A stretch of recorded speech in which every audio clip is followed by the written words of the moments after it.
tuna chuan pani na kan in le do na rational number properties associative properties kan ti te commutative properties kan ti te ka properties rang kha oma khang ho kha e ka chang kai na kan ti chuan thil cho na cho ti ol sam tu ti na ni mai ni o ke ka cho ma sakanga e ka cho ni ti na ani mai ni tuna bo hen tai la he rational number ho hi 2 by 5 into minus 3 by 7 minus 1 by 6 into 3 by 2 plus 1 by 14 into 2 by 5 long tani ka soi tong khan hei hi pakhat anga ngai thei ni hei o chan chu aning kara hian multiply omai hei fraction pakhat in kara multiply chuan hei minus ka chun tram thana a then da be ya mo cho ma hei le hei cho ma sak kha a thiang lo ni o chuan tiang an ti dong ni ka cho ma sak tu kha ama sapa ni hi ka chok do na chuang chuan hian lo in ta ula ka ti dan o style sang chu om theya maro chu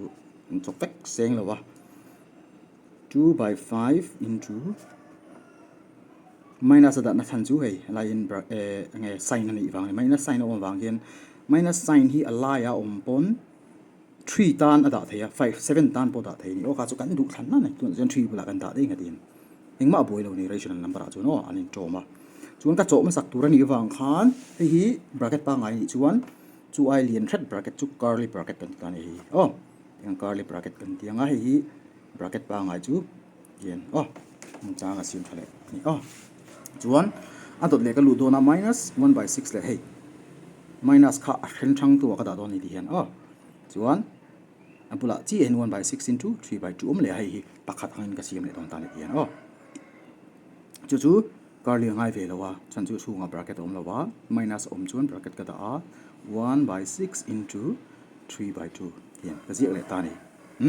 chuan hei plus om le minus le plus zel khan tram then dar ka di o dian chuan an hung pani chu multiply ni wangin pakhat hangin ka chok le thi ta ni dian o kan group thana cho ol samna na bracket da ti na ani mai o chuan engting eng huna nge ka da ang ka ti chuan minus le plus a om kha a om chuan o minus le plus a om chuan multiply te emo divide te mo kha da sang dei ro tina ang ni chu o ti kan cho on wam thin hemi ka chok ma sa thei don tan ti kan o heti en pop ka chuan a buai mel ve em ani amaro chu chok tam huna pe chuan hei kan ti zung zung thei to a amaro chu zir ti kan ni chuan step by step ka langai thin ni o chuan hei multiply ni a bracket te kan thret ang oi lai bracket ka thret thei ta ni chu 2 by 5 into minus 3 by 7 ti hian ka da thei ni o ka du chuan ti hian o chu ka chok don ta ni hei chuan chu ti rolin hei po ka chok thei ngo hei ka chok thei dan chu 1 by 6 into 3 by 2 chu hei cross multiplication ka ena a chung le noin cancel thei lawa kan ma se hei a cross in cancel theya 3 in 6 to 3 1 is 3 nia hei chu 3 times 2 oh 3 times 2 chu 6 ani kan cancel thei ta ni chuan minus ala oma hei minus oh chuan hei chu bracket ka thiat thei to asan chu ka siam rem thei to wangin bracket ti ong ngai to ro ni oh minus into plus chu minus ani chuan achunga hi ninge la bang an ena 1 multiply 1 ti tur ni oh 1 times 1 chu 1 ania an hnuai lama chuan ninge la bang 2 times 2 chu 4 minus 1 by 4 an choka plus kala lenga achunga mi pakhata ka siam le do na in cancel thei om kan en lenga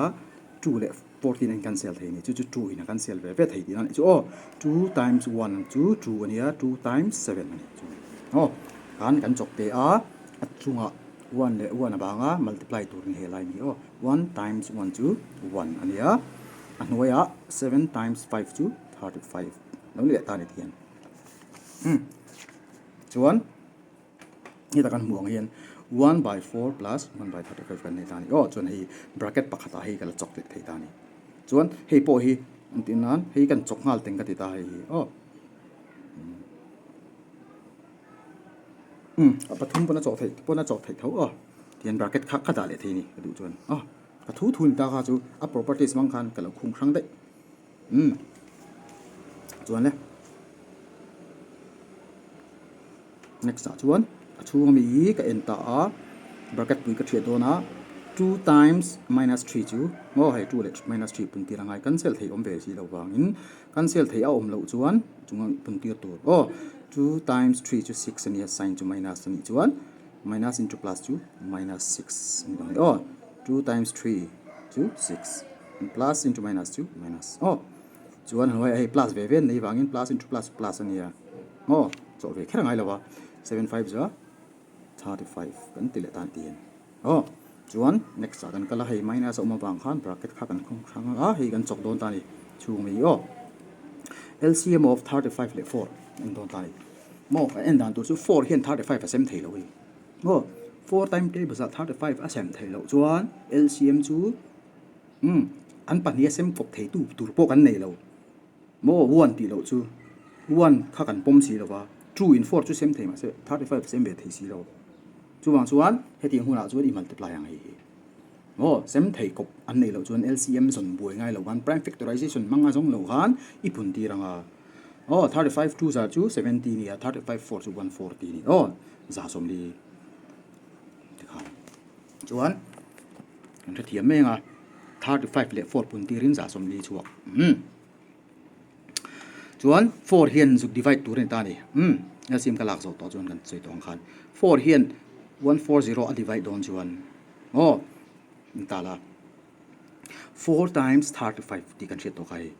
4 le 35 pun ti chu 140 ni chu wan 4 in 140 divide chu 35 bang non ti ka hriat ngal to ni ollo to ni chuan 35 le ek ka multiply don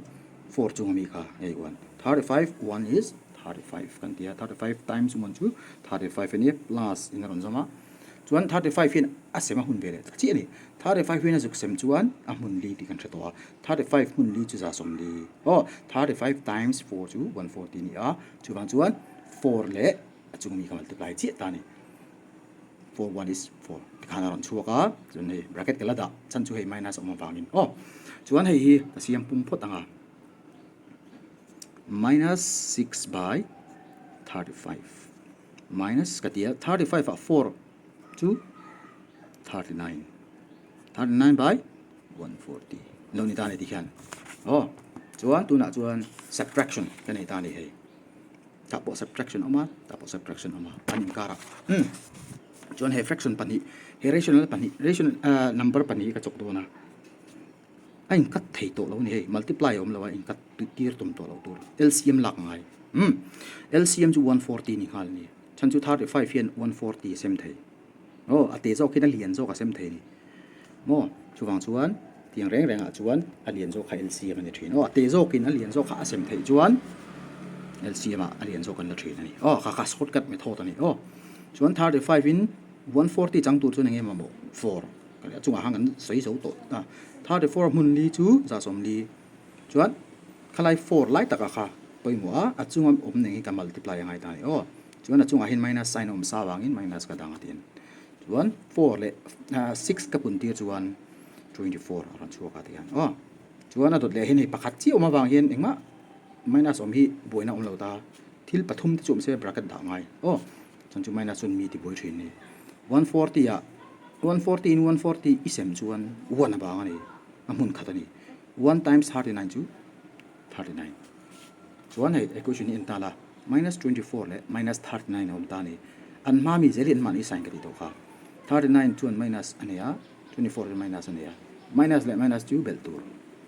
minus 24 le minus 39 ing tingi ka chawang ti ngai to chun he en top lai minus into minus 2 plus bel tur dina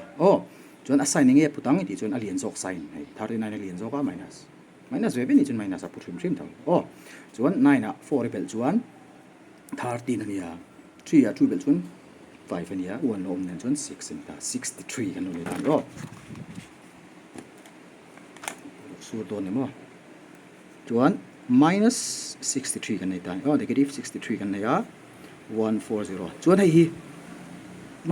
entala 6 plus 3 to 9 ni 4 plus 1 to 5 ani mo maro chu lukto in thutla 40 ni 7 times a omani tro 40 ni 7 ni sem thei ni chuan 63 chu 7 9 are 63 chu ban chuan heavy but he 7 ni sem thei ti na ni chu 7 9 chu 63 7 to 14 0 la om wangin 20 9 by 20 chuan hei minus 9 by 20 tin sin hi thei in wi lo tu minus 9 by 20 kan lo ni ta hi proper fraction alo ni ta kan answer kan solution chu ani